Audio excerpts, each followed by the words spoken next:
Hello, my name is Amina and I'm your decision-making specialist.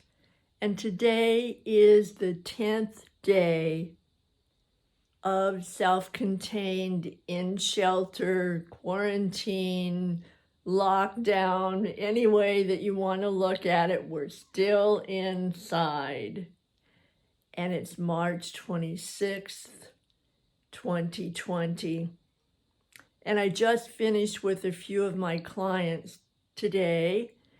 And, every one of them, we began with what's going on. They're working at home, the school at home, all the different things they're doing in their own shelter with their own family or by themselves, just their day-to-day activities. And then there would be a silence with each one at some moment. And that silence would be an exhalation, and they would go down to another level, and they would be quiet for a moment. And I left that moment silent, and then they would begin talking again. And I asked, "How are you?" And I listened. And one by one, I heard their fears, and I heard their scaredness, and I heard their uncertainty. I heard so much doubt of wondering what was going on out there and what was going on inside them. And I realized after I finished with the last phone call that I asked myself, how am I? And you know what I realized? I realized I'm scared too. As much as I work with mindset and being able to have my own form of meditation and eating and exercising and learning and researching and studying, you know what? I'm scared too. I'm scared because I don't know for sure when we'll get out there, and I don't know what out there even means anymore because everything's going to be different. It may look the same. It may feel the same on a certain level, and you know what? It's going to be different because I'm different. And then I wonder, if I get out there, will I go back to being who I was before? I don't know. My clients don't know.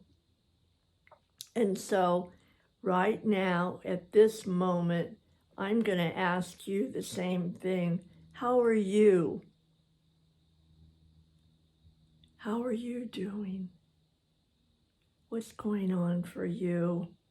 Are you like the rest of us? Are you scared? Kind of scared? I'm not trying to make you afraid. I'm just leaving that space for the fear to be okay. Because I'd like us to be able to form an and where we acknowledge that we're scared. We acknowledge there's so much we don't know.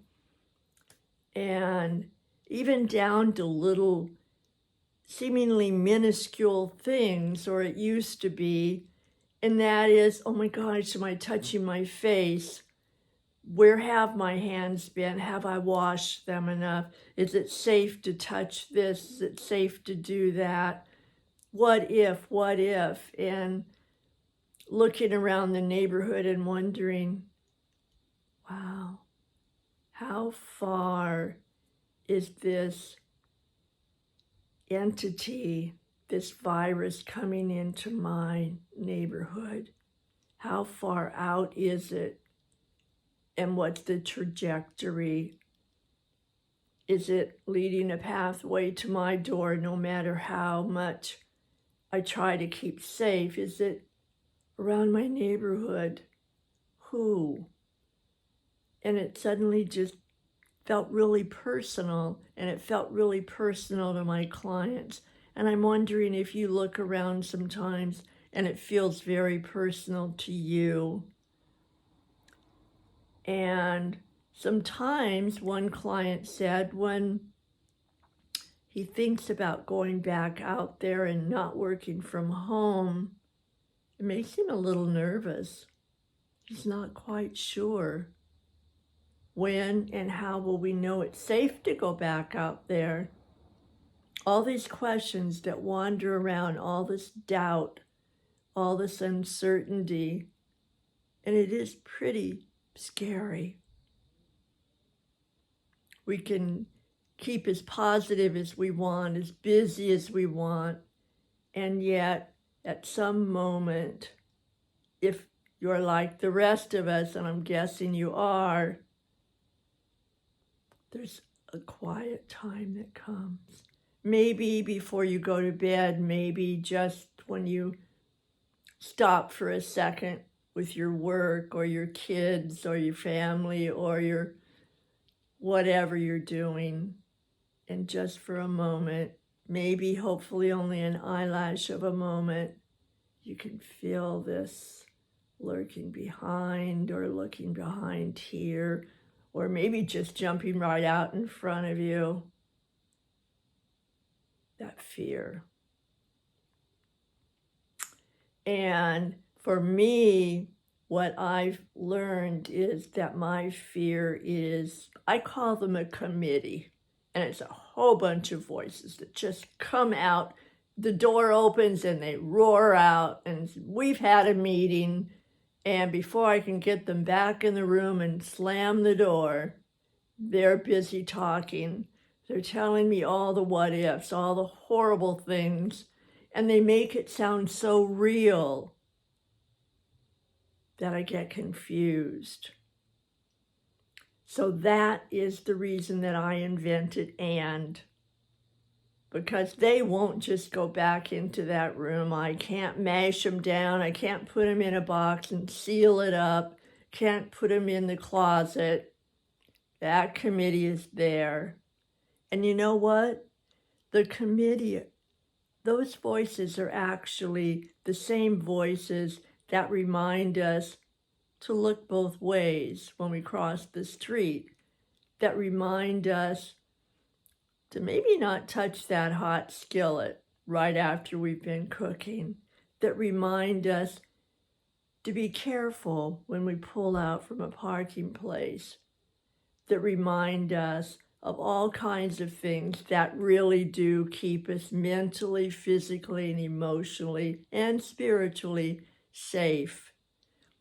So in order to try to get rid of all of those voices, we're going to get rid of the part of the voices that keep us safe. And that's what these doubting voices, these voices of uncertainty, these voices of what if, they're really trying to keep us safe. So that is an "and," is you can say, yes, I hear you, and right now I want to focus on this. And you pay attention to them and you sort through. And maybe you want to be a little more extra careful about where you are, what you're touching, how you touch, how you wash. And so listen to them, not for a long time, because they'll just take over. There may be protectiveness in their intention, and their methodology is they will just take over as if you don't have good sense. And I know you do have good sense. So I'm going to offer that you say, thank you for trying to keep me safe. I'm on it. I'm taking care of myself. And then you move forward for your day. So that's my offering. Acknowledge how you are. that's real, and we need not to pretend it away. We need to use that information to help us add as much certainty and as much connectedness and as much significance as we can to us, to our life, and to those around us, so that we're ready when it's time to go out there. All right, write that story, include the fear, and that you're doing your best, and that's what matters. All right, take really good care of yourself. And when I ask, how are you? I really care, and I really want to know.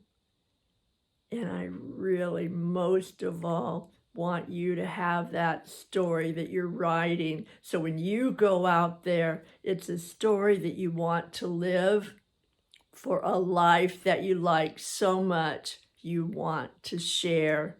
Thank you for coming. Please make a comment down below. Let me know you're there, and let me know how you are. All right, I will be here tomorrow for day 11. I'm going to be watching for you, and I'm going to wonder how you are in between. Thank you. Bye for now.